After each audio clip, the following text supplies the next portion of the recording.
Hey YouTube, JW. Got another episode of Retro Knives for you.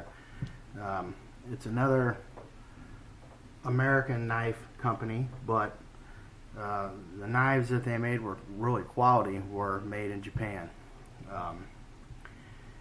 In the late 70s through the 80s into the early 90s, there was lots of Japanese knives imported into America that were very high quality and hold their value well to this day.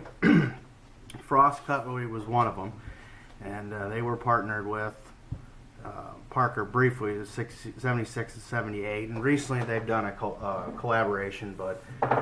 And then you've had Parker-Edwards in about 84, in the mid 80s. A lot of people don't like Parker, a lot of people don't like Frost. I'm pretty particular about which Parker knives I like, but in general I like the 80s Parker knives, and I've got some good ones here. The Eagle brand. This one is a good example of the Eagle brand cutlery. Lockback, classic wood, brass pins. There's no blade, hardly, a little bit of wobble, but these were good knives. Surgical Japanese steel. And then this is one of my favorites you saw in my Japan knives video, which is from 82. It's the El Diablo bone handle, pretty thick slabs on there. That's a cool knife design. I like that. And then I've got the matching frame, this is one of the most rare, desirable.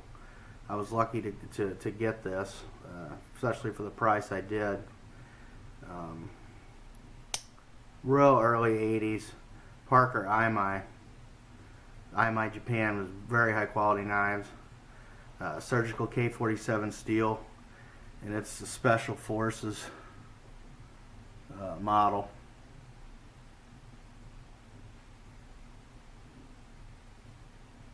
One of the most desirable Parker knives, and my favorite. But it's a toss-up between that and this one is the most recently one I got in, and I was waiting for this one to do the video. I think this is more of about 1990.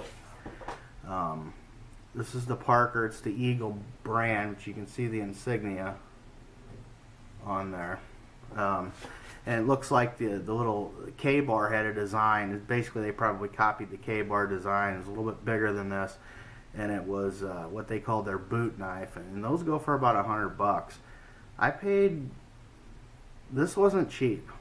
But you don't see many of them, and it was kind of things to come with the stud on there, the old school stud for one hand open with the Phillips screw. So this is what makes me think this is at the tail end of the Parker Japan era. So it kind of goes in this order, I would say. You've got the early 82, 83, 84, probably 88, and then probably 90, 91, somewhere in there, I would say, of the Parker knives. So it's a pretty good variety, and I really do. I always keep a lookout for Parker knives. They can be had. Check out eBay, but you're going to pay for these examples. You're looking at $50 on a Special Forces, probably, if you can find one or more. $50 for this one. This one here wasn't much. I only give about $15 for this. And this one I got for about $25, which isn't bad, but it's not quite as good a shape as the Special Forces, or what I call the Explorer.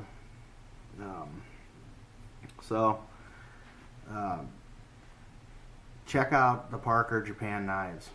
Some of the Frosts had similar designs and were made in Japan and are pretty high quality too back in the day, but I like the Parkers better. So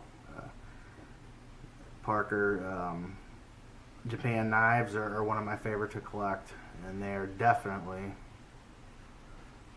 a classic retro knife design.